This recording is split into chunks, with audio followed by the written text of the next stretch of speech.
Hello everyone. I, the captain of the ship, welcomes you to the world of biotechnology. And I, as the captain of the ship, takes the responsibility to take you to this amazing world. And trust me guys, this world is far more better and interesting than other worlds. So, let's begin the journey. So, the first stoppage in our journey would be gene transfer.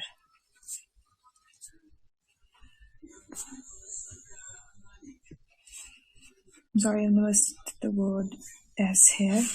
So, as the name suggests, gene transfer. इसका मतलब ये है कि दो word से मिलकर बना है जीन और ट्रांसफर। जहाँ पे अगर हम बात करें जीन, जीन होता है एक पॉलीन्यूक्लियोटाइड सीक्वेंस, एक polynucleotide sequence which encodes for a protein. मतलब अगर मैं हिंदी में बताऊं तो जीन होता है एक पॉलीन्यूक्लियोटाइड सीक्वेंस जो कि किसी भी एक प्रोटीन को इनकोड करता है। अब हमें इसी जीन का ट्रांसफर करवाना है। सो फॉर एग्जांपल, अगर सपोज मेरे पास कोई भी अगर ये जीन है और ये मेरा टारगेट सेल है, या फिर ये सपोज कीजिए ये मेरा होस्ट सेल है, तो ये मेरा जीन है। अब इस जीन को मैंने इसमें ट्रांसफ़र करवाना है और इस प्रोसेस को हम लोग कह देंगे जीन ट्रांसफ़र। और जो हमारा ये ऑर्गेनिज्म कहलाएगा इसे हम कहेंगे जेनेटिकली मॉडिफाइड ऑर्गेनिज्म, क्योंकि हमने इसका जो जेनेटिक मटेरियल है उसको मॉडिफाई किया है, हमने उसके अंदर ये एक एक्सटर्नल जीन ऐड कर दिया है, इसीलिए हम इस प्रोसेस को कहते हैं जीन ट्रांसफ़र। जीन ट्रांसफ़र जो है वो दो मेथड से हो सकती है, एक है वेक्टर लेस मेथड, दूसरा है vector mediated method. Vector less method को हम लोग डायरेक्ट मेथड भी कहते हैं, और जो वेक्टर मेडिएटेड है इसको हम लोग इनडायरेक्ट मेथड कहते हैं। अब वेक्टर लेस मेथड, नाम से पता लग रहा है हमने इसमें कोई वेक्टर यूज़ नहीं करना है। अब वेक्टर के बारे में बात करें तो वेक्टर एक बेसिकली एक व्हीकल हो सकता है, हम इसे व्हीकल कह सकते हैं, हम इसे कैरियर कह सकते हैं। वेक्टर बेसिकली एक व्हीकल है जिसके ऊपर हमने जीन को रखना है और उसे ट्रांसफ़र कराना है। अब अगर मैं ऊपर वाले एग्जांपल की बात करूं तो यहाँ पे आप देखेंगे कि हमने यहाँ पे ट्रांसफ़र कराया था, बट यहाँ पे बीच में एक व्हीकल एक्ट करता है। सपोज ये व्हीकल है, इसके ऊपर हमने इसके अंदर हमने ऊपर नहीं एक्चुअली इसके अंदर हमने इसके जीनोम में हमने इंटीग्रेट करवाना होता है जीन, उसके बाद ये व्हीकल यहाँ जाके इसको इंटीग्रेट कराने का काम करता है। और वेक्टर मेडिएटेड मेथड्स भी हो सकते हैं। वेक्टर मेडिएटेड मतलब जहाँ पर हमने वेक्टर का यूज़ करना है, जहाँ पे वेक्टर यूज़ नहीं करना है वो वेक्टर लेस मेथड है, जहाँ पे यूज़ करना है वो वेक्टर मेडिएटेड मेथड है। अब वेक्टर यूज़ कर रहे हैं इसका मतलब डायरेक्ट ट्रांसफ़र नहीं है, इसीलिए हमने उसे इनडायरेक्ट ट्रांसफ़र कहा है। आज की वीडियो में अब हम डायरेक्ट मेथड जीन ट्रांसफ़र के बारे में बात करेंगे। तो सबसे पहला जो मेथड है वो है बैलिस्टिक मेथड, जो दूसरा डायरेक्ट मेथड है वो है इलेक्ट्रोपोरेशन, और जो तीसरा मेथड है दैट इज माइक्रो इंजेक्शन।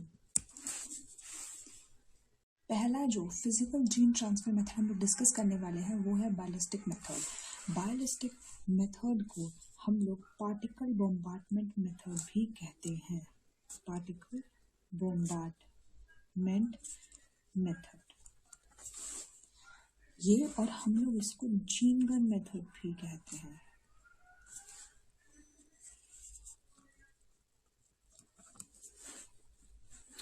और ये जो हमारा बैलिस्टिक जीन गन मेथड है ये काफ़ी ज़्यादा इम्पॉर्टेंट और इफेक्टिव डायरेक्ट मेथड है। Important and effective direct method. इस टेक्निक के अंदर हम लोग सबसे पहले सपोज हमारा कोई भी हमारा जीन ऑफ इंटरेस्ट है जिसे हमने अपने टारगेट सेल के अंदर इंसर्ट करवाना है, तो सबसे पहले हम इसे गोल्ड या फिर टंगस्टन से कोट करवाते हैं।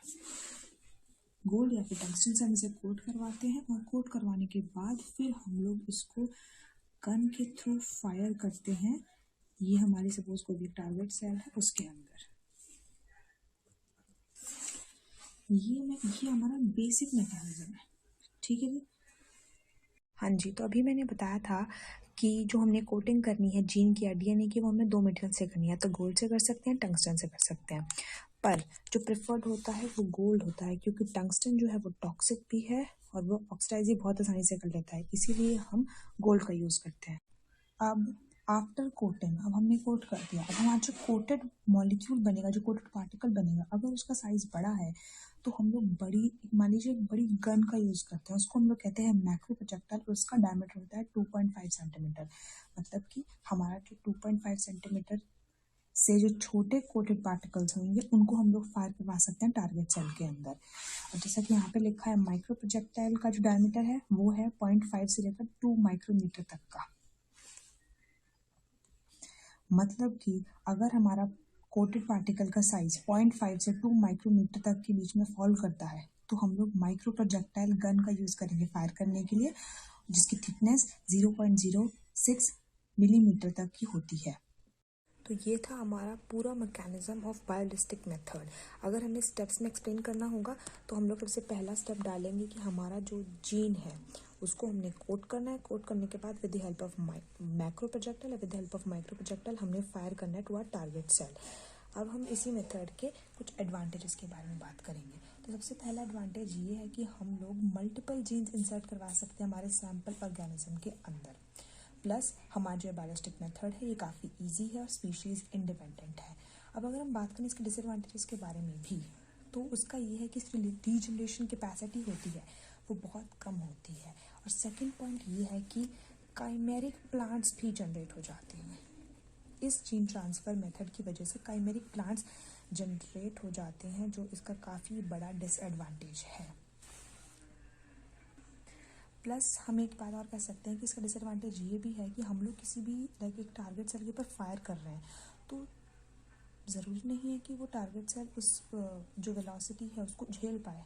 क्या पता हमारा टारगेट सेल ही डैमेज हो जाए, तो ये टारगेट सेल को भी कुछ केसेस में डैमेज करता है, in some cases, not in every case. So this was all about your biolistic method which is one of the method of physical gene transfer method. तो अब हम लोग सेकेंड मेथड बात करेंगे फिजिकल डायरेक्ट जीन ट्रांसफ़र का, जो कि है इलेक्ट्रोपोरेशन। अब इलेक्ट्रोपोरेशन को अगर हम लोग टर्म के बेसिस पे भी जाएँ तो इलेक्ट्रो और पोरेशन, इलेक्ट्रो मतलब जहाँ पे हमने इलेक्ट्रिसिटी का यूज़ करना है, और पोरेशन मतलब कि हमने पोर्स को क्रिएट करना है। तो बेसिकली कहने का मतलब ये है कि हमने इलेक्ट्रिसिटी की मदद से पोर्स क्रिएट करने हैं इनसाइड दिस सेल, ठीक है। अब अगर हम बात करें इसके मैकेनिज़्म के बारे में, तो मैकेनिज़्म में क्या है कि सबसे पहले मैंने अपनी सपोज़ ये मेरा कोई भी प्लांट सेल है, सबसे पहले सपोज़ मेरा कोई भी प्लांट सेल मैंने लिया, उसके बाद मैंने उसमें से प्रोटोप्लास्ट को आइसोलेट कर लिया, प्रोटोप्लास्ट को आइसोलेट कर लिया। अब इस प्रोटोप्लास्ट को अलॉन्ग विद जो मेरा जीन ऑफ इंटरेस्ट है, सपोज मैंने ये प्रोटोप्लास्ट है, ये उसका न्यूक्लियस क्रिएट कर दिया है और जीन ऑफ इंटरेस्ट है मेरा कुछ ये। अब इन दोनों प्रोटोप्लास्ट को और जीन ऑफ इंटरेस्ट को मैंने एक कंटेनर में डाला है, और इस कंटेनर में मैंने 2 इलेक्ट्रोड अटैच करवा रखे हैं। ये है एक एनोड, ये है मेरा कैथोड, ठीक है जी। ये देखिए अब इसके अंदर मैंने ये है मेरा प्रोटोप्लास्ट और ये है मेरा जीन ऑफ इंटरेस्ट तो डाल दिए। अब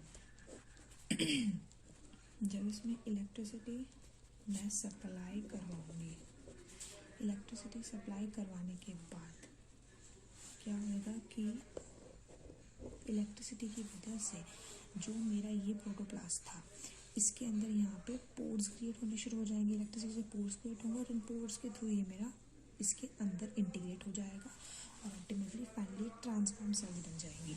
तो लास्ट बीकर में क्या होएगा, ये देखिए, ये हो जाएगा, ये हमारी हो गई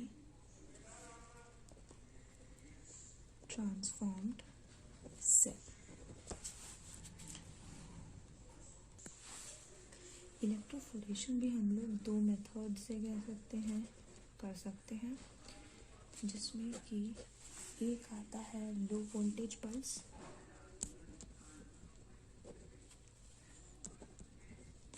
और दूसरा आता है high voltage pulse. Low voltage pulse नाम से ही पता लग रहा है कि इसमें हमने जो वोल्टेज है वो हमने कम रखनी है, पर जो टाइम है वो हमने ज़्यादा देर के लिए देना है, और जिसका इफेक्ट आएगा it will not be quick. अगर हम बात करें हाई वोल्टेज पल्स के बारे में, तो इसमें हमने वोल्टेज जो है वो ज़्यादा देनी है, बट टाइम हाई वोल्टेज बहुत कम टाइम के लिए देनी है, और जो इफ़ेक्ट आएगा वो हमारा इंस्टेंट इफेक्ट आएगा। और लो वोल्टेज का मतलब है कि जो वोल्टेज होगी वो होगी 300 से 300 to 400 सेंटीमीटर इनवर्स तक की, और जो टाइम होएगा वो होएगा फॉर 10 to 50 मिली सेकेंड्स तक के लिए।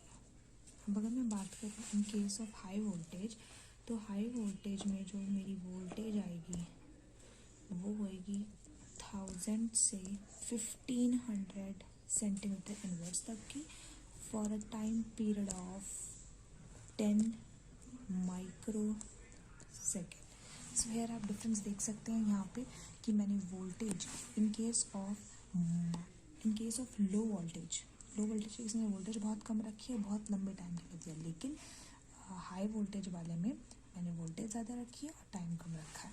So this was the mechanism, this was actually the whole mechanism of the method of electroporation.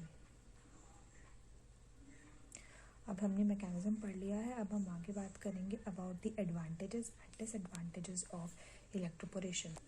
अब एडवांटेजेस में सबसे पहला एडवांटेज ये है कि ये डायरेक्ट मेथड है, इसमें कोई वेक्टर जो है वो इन्वॉल्व नहीं है।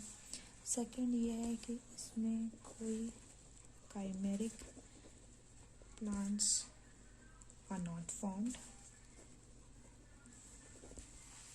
But if I have to discuss about the disadvantages, तो डिसएडवांटेजेस में सबसे पहला हम बताएंगे कि ये बहुत ज़्यादा टाइम कंज्यूमिंग है,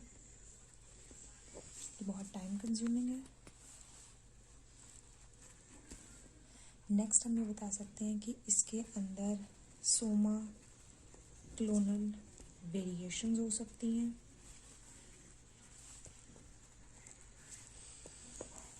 और थर्ड हम बता सकते हैं कि जो हमारी टारगेट सेल है वो जो है वो डैमेज हो जाए, क्योंकि मैंने भी आपको बताया था कि हमने इलेक्ट्रिसिटी देनी है। अब जब हम यहाँ पे इलेक्ट्रिसिटी देंगे तो चांसेस है कि जो हमारा प्रोटोप्लास्ट है, इंस्टेड ऑफ कि इसमें पोर्स क्रिएट हो वो पूरा ही डैमेज हो जाए। सो ये इसका बहुत बड़ा डिसएडवांटेज है। So this was our second method, that is electrophoresis for physical gene transfer method along with its disadvantages and advantages. तो आफ्टर इलेक्ट्रोफोरेशन अब हम बात करेंगे third physical direct method, that is micro injection. अब अगर मैं नाम से बारे में बात करूँ, माइक्रो इंजेक्शन, माइक्रो मतलब something that is small, injection मतलब इंजेक्ट करना।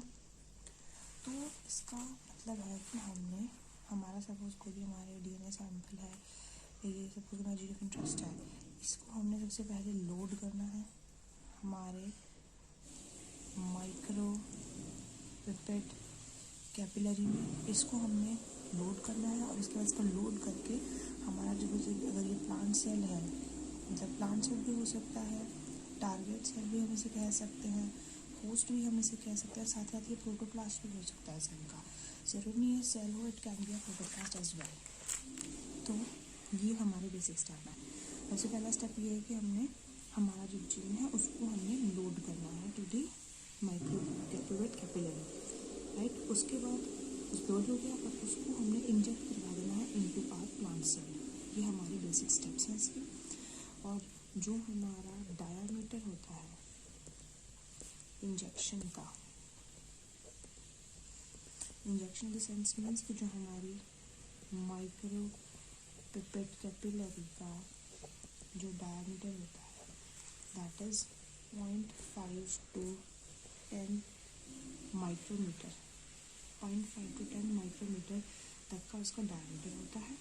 ये बहुत छोटा स्टेप है, बहुत छोटा मैकेनिज्म है उससे, इतना ही मैकेनिज्म है, यही इसके बेसिक स्टेप्स आपको बता दिए मैंने। अब अगर मैं बात करूँ अबाउट इसके एडवांटेजेस के बारे में,